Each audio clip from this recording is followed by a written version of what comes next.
Tapi Gus, sekarang ini padi sudah ibarat sudah terkontaminasi oleh obat-obat kimia. Berbeda dengan zaman dulu yang semuanya serba alami, sehingga makanannya sehat, tidak tercemar oleh Iya ya Mbah ya. Kalau sekarang malah menimbulkan penyakit ya Mbah ya. Iya. Itu disebabkan karena obat tadi ya Mbah. Betul sekali Gus. Makanya sekarang banyak penyakit-penyakit yang bisa dibilang aneh-aneh karena pengaruh dari makanan-makanan yang sudah banyak terkontaminasi bahan-bahan kimia saat ini.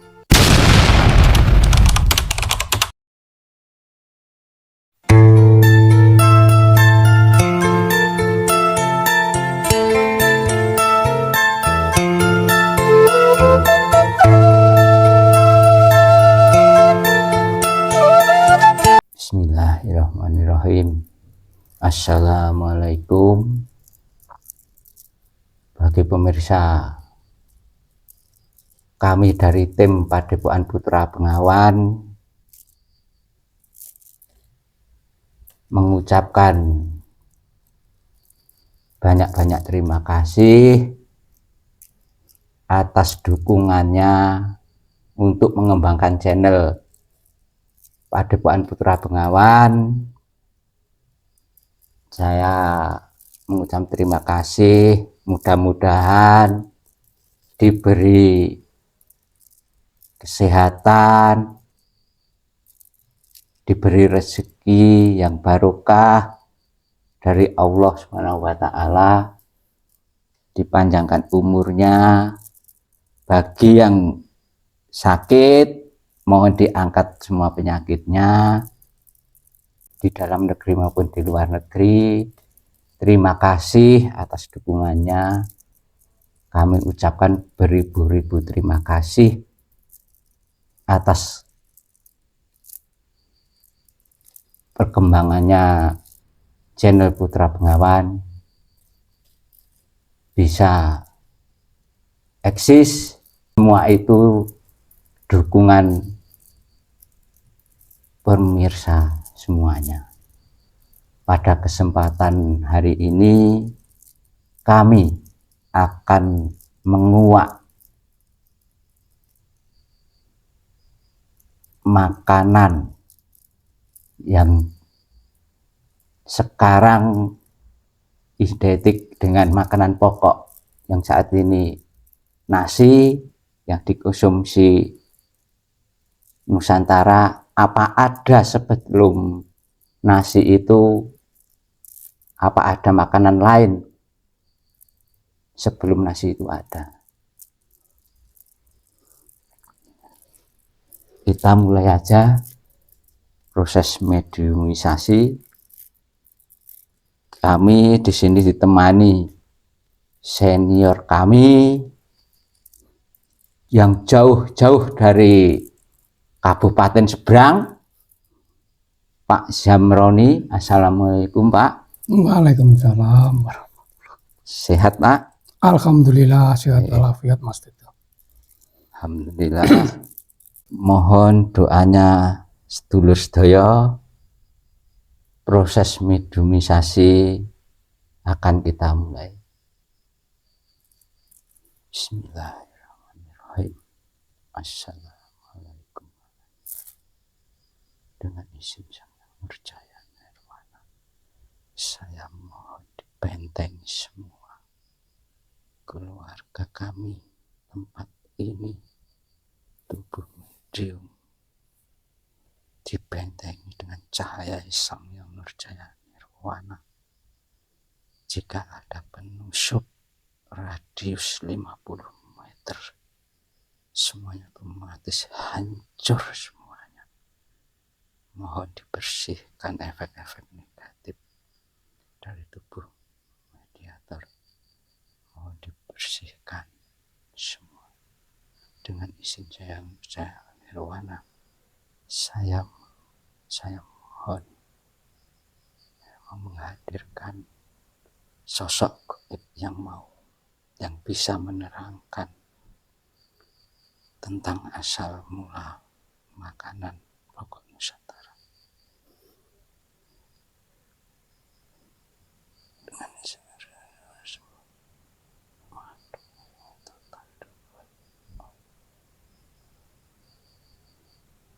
Allah masuk. Semuanya sinkron, menyesuaikan dengan tubuh mediator. Bisa bahasa Indonesia. Allah. Assalamualaikum. Waalaikumsalam. Niki golongan nopo? Golongan jin, Gus. Sampean udah muslim apa belum? Alhamdulillah sudah, Gus. Siapa yang muslimkan? Beliau. Punya nama enggak, Mbah? Mbah Jin. Ropik. Ropik. Wah, kayak pedagang ya, Mbah? Iya, Gus. Ya. Saya minta Mbah, yang tadi yang saya panggil kan makhluk yang bisa menerangkan. Apa ada makanan pokok sebelum nasi di Nusantara ini, Mbah? Ya, Gus. Tapi mohon maaf, sebatas yang saya tahu. Iya. Tidak mewakili kebenaran. Sebelumnya saya prostek dulu ya, Mbah ya. Monggo, Gus. Dengan izin Sang Nurjana Nirwana, jika makhluk ini berbohong, tangannya terputus. Allah.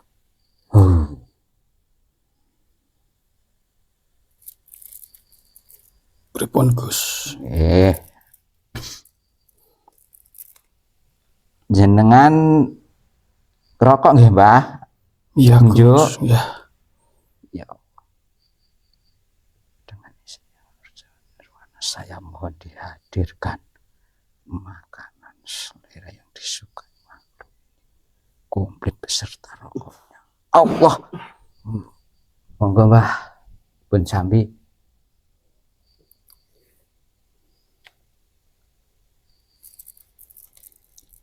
Pada topik nih, Mbah. Kembali Ya, pada Gus, topik. Bagaimana, Mbah, sejarahnya, Mbah? Ya, Gus. Tapi sekali lagi, Gus, Iya. sebatas yang saya tahu, bahwa memang sejak dulu bangsa Nusantara, terutama di Pulau Jawa ini, makanan pokoknya adalah nasi, Gus. Bibit padi itu sudah berusia ribuan tahun. Mungkin kalau dulu jenisnya berbeda dengan padi zaman sekarang. Yang dinamakan juawut ya, Mbah ya? Iya, Gus. Namun perkembangan zaman, padi sudah mulai banyak jenisnya. Bahkan sejak sejarah zaman-zaman kerajaan zaman dahulu, kerajaan Nusantara ini terkenal dengan tanaman padi.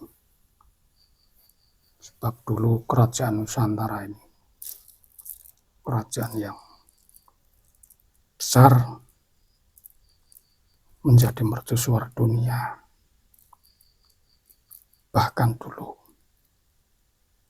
padi, benih padi disebarkan seluruh negeri-negeri yang Maaf ya, Mbah, saya potong dulu ya, Mbah ya. Ya. Sebetulnya bibit padi itu datangnya dari negara mana, Mbah? Yang mulai masuk Nusantara, Mbah? awal mulanya dulu kan gini sejarahnya, bahwa sebelum bumi ini dihuni oleh bangsa manusia, dulu dihuni oleh bangsa jin, yang dulu kerajaan jin terbesar juga ada di wilayah Nusantara. Bahkan dulu Gemah Ripah Roh Jinawi, tanahnya subur dan perwujudan dari rasa syukur pada Yang Maha Pencipta. Seluruh rakyat bangsa jin pada saat itu sebagai rasa syukur bersedekah, memberikan hasil tanaman sebagai buah persembahan yang dibawa ke puncak gunung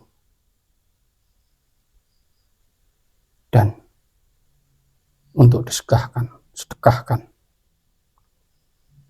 dan diambil oleh para malaikat,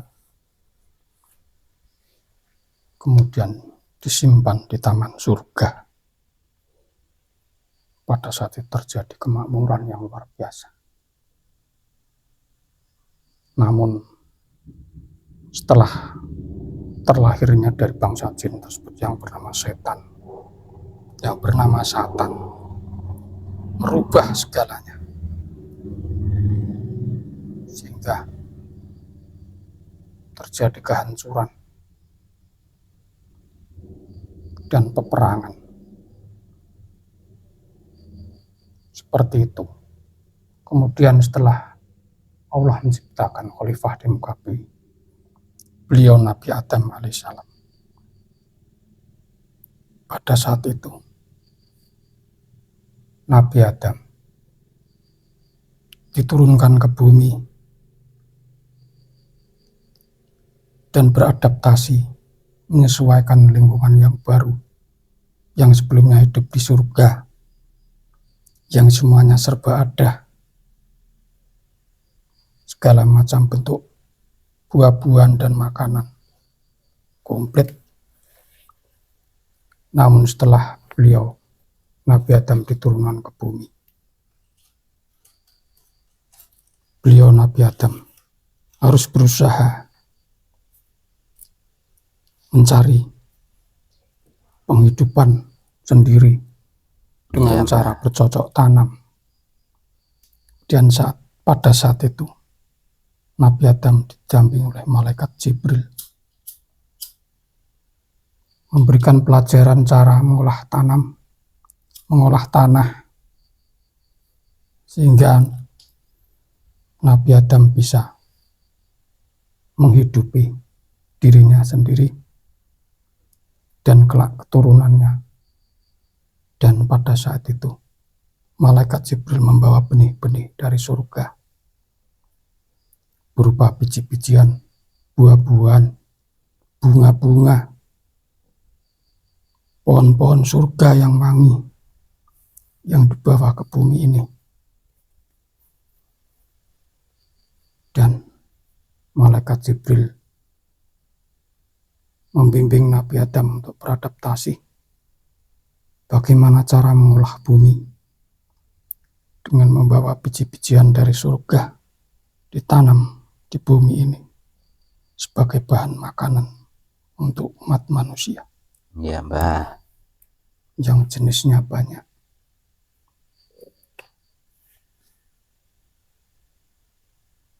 Kemudian perkembangannya zaman, semua benih-benih tersebut menyebar,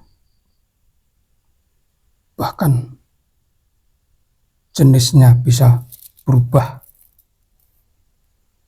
karena pengolahan tersebut, sehingga manusia menamakan makanan-makanan pokok, buah-buahan, tanaman-tanaman obat, pohon-pohon wangi yang dulunya bibit awalnya dibawa oleh malaikat Jibril. Gini ya Mbah, kok sekarang Nusantara itu bergantungan dengan nasi itu disebabkan karena apa sudah nggak ada bibitnya, apa karena usianya? Mohon diterangkan Mbah. Padi itu usianya sudah ribuan tahun Ya, sehingga menjadi sebuah makanan pokok. Yang namanya makanan pokok itu adalah makanan yang memang ibarat sudah kewajiban untuk dikonsumsi, walaupun jenisnya banyak. Kalau bukan makanan pokok yang belum diberikan namanya belum makan. Jadi begitu sampai turun-temurun sampai zaman kerajaan. Zaman kerajaan pada saat itu, padi adalah sebuah makanan yang terutama di Jawa, namun sebetulnya juga banyak di daerah-daerah lain yang tidak mengkonsumsi padi. Mereka mengkonsumsi ketela, jagung, sagu, begitu Gus. Namun akhir-akhir tahun belakangan, ibarat padi ini sudah disebarkan, ibarat sebuah kewajiban dimasukkan ke daerah-daerah lain yang sebetulnya tadinya makanan pokoknya bukan nasi, tapi karena adanya pemerintahan pada saat itu, pada zaman ibarat Pak diwajibkan. Harto ya Mbah ya, Ya mulai Gus, padi. betul sekali. Sampai-sampai beliau dijuluki Bapak Tani ya Mbah ya. Iya, hampir sekarang sudah di seluruh Nusantara padi itu sudah merupakan makanan yang pokok, meninggalkan makan pokok sebelumnya, terutama di daerah-daerah lain. Tapi Gus, sekarang ini padi sudah ibarat sudah terkontaminasi oleh obat-obat kimia. Berbeda dengan zaman dulu yang semuanya serba alami, sehingga makanannya sehat, tidak tercemar oleh Iya ya Mbah ya. Kalau sekarang malah menimbulkan penyakit ya Mbah ya. Iya, Itu disebabkan karena obat tadi ya Mbah. betul sekaligus. Makanya sekarang banyak penyakit-penyakit yang bisa dibilang aneh-aneh karena pengaruh dari makanan-makanan yang sudah banyak terkontaminasi bahan-bahan kimia saat ini. Mungkin itu sudah kehendak Tuhan bahwa kubu pasukan setan memang sengaja memasukkan bahan-bahan yang tidak sehat tersebut pada makanan-makanan, terutama di daerah Nusantara. Begini Mbah, supaya masyarakat itu sehat, itu yang perlu dikonsum itu yang lebih banyak apanya Mbah? Harusnya untuk menjaga kesehatan, kurangilah bahan-bahan kimia, bahan-bahan yang sangat berbahaya untuk kesehatan tubuh yang sengaja dimasukkan oleh pasukan-pasukan setan.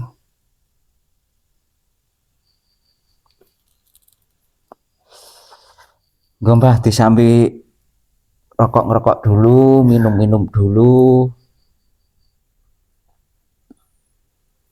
Mungkin Mbah punya tugas lain saat ini. Bagus.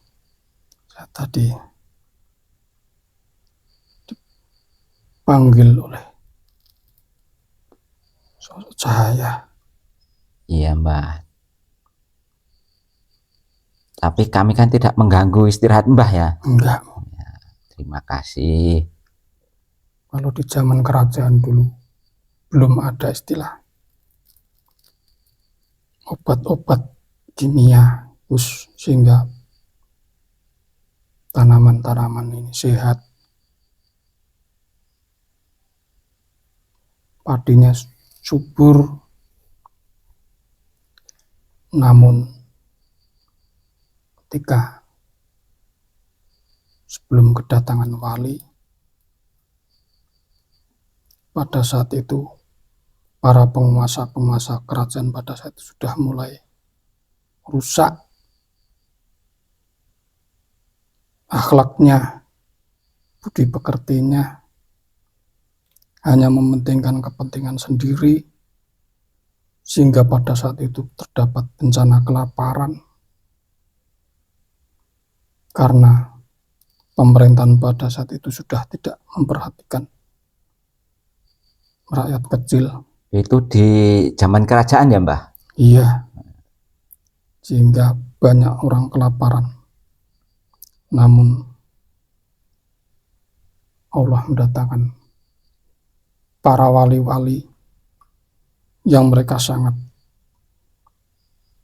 berpendidikan tinggi, ahli dalam hal pertanian, bahkan juga ada ahli yang di bidang ketatanegaraan. Para wali-wali itu mengajari kepada penduduk setempat untuk mengolah tanah secara baik dengan cara membuat bendungan-bendungan untuk pengairan tanaman pada saat itu, sehingga itu sebagai media dakwah juga, sehingga Islam ini mudah diterima oleh penduduk setempat. Iya Mbah, tapi zaman sekarang ya alhamdulillah ya Mbah, programnya Pak Jokowi ya bikin bendungan itu berarti itu juga melanjutkan yang dikerjakan para wali-wali dahulu ya Mbah. Jadi para wali itu ilmunya lengkap, ada yang ahli di bidang ketatanegaraan, tapi juga ada ahli dalam bidang pertanian, sehingga rakyat pada saat itu kembali hidup makmur yang sebelumnya terdapat musibah kelaparan karena kurangnya ilmu, karena para raja pada saat itu sudah mulai hancur akhlaknya, karena mungkin sudah kemasukan bisikan-bisikan iblis, sehingga hanya mementingkan kekayaannya sendiri, tidak mementingkan kemakmuran rakyat. Banyak rakyat yang dipaksa memberikan upeti yang besar, tapi tidak memberikan jalan untuk mendidik rakyat menjadi petani yang lebih baik.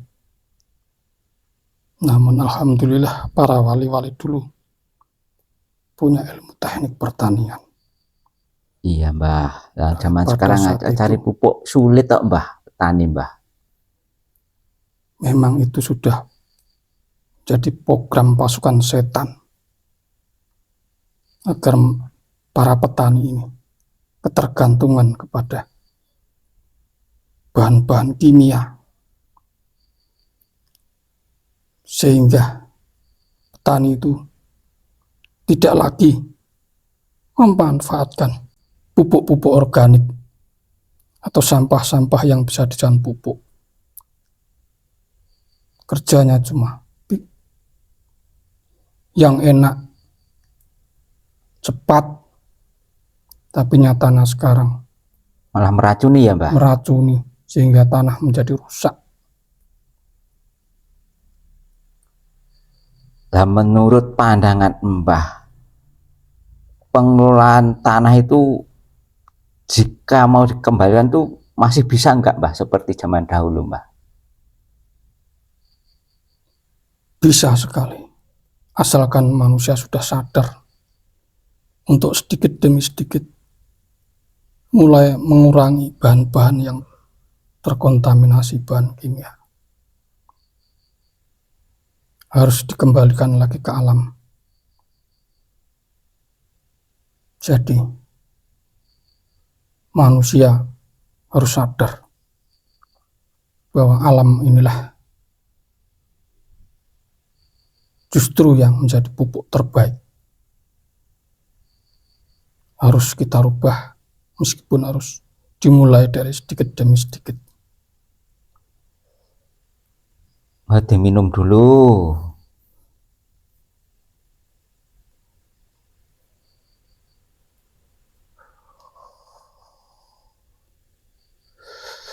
Rokoknya rokok apa itu Mbah? Loro telu papat. Wah, enak itu Mbah. Porok para ulama itu Mbah, rokok para ulama itu Mbah. Kalau di sini Mbah.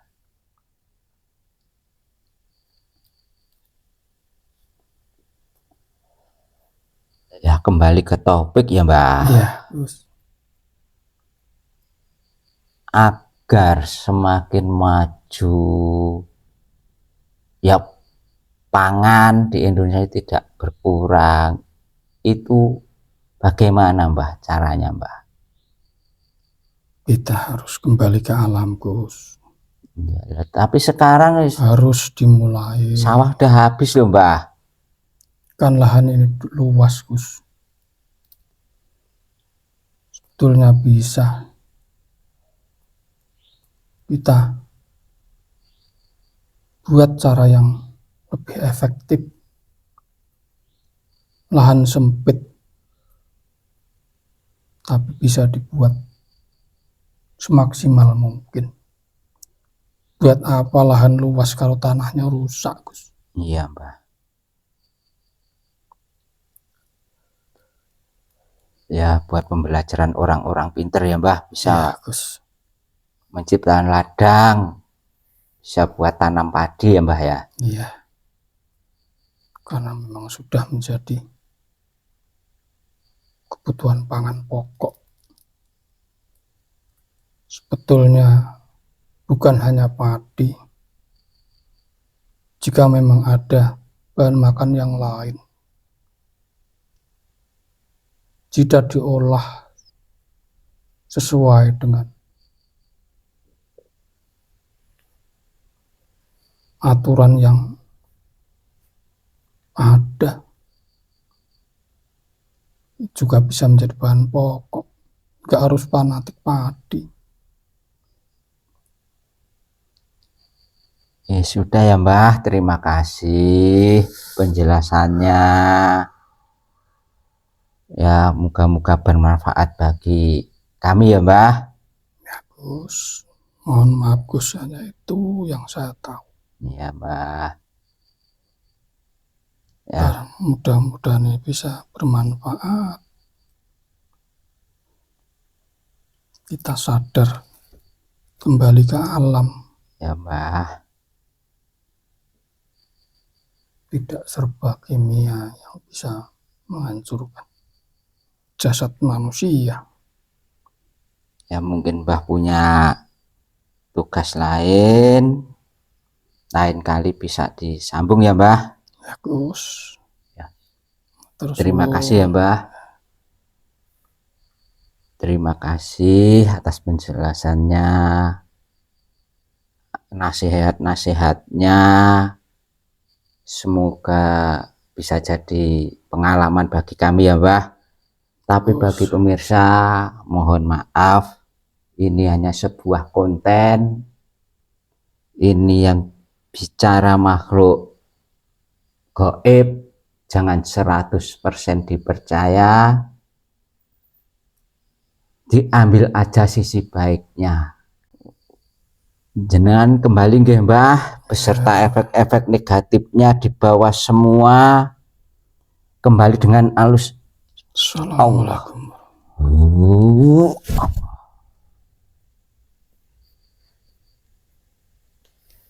Demikianlah tadi pemirsa bincangan kita dengan sosok jin yang banyak menerangkan asal-usul makanan pokok dari Nusantara. Bila ada salah kata dari kami tim Padepokan Putra Bengawan, saya mohon maaf yang sebesar-besarnya, dan mohon semuanya saya tekankan lagi jangan 100% dipercaya. Akhirul salam. Assalamualaikum warahmatullahi wabarakatuh. Waalaikumsalam.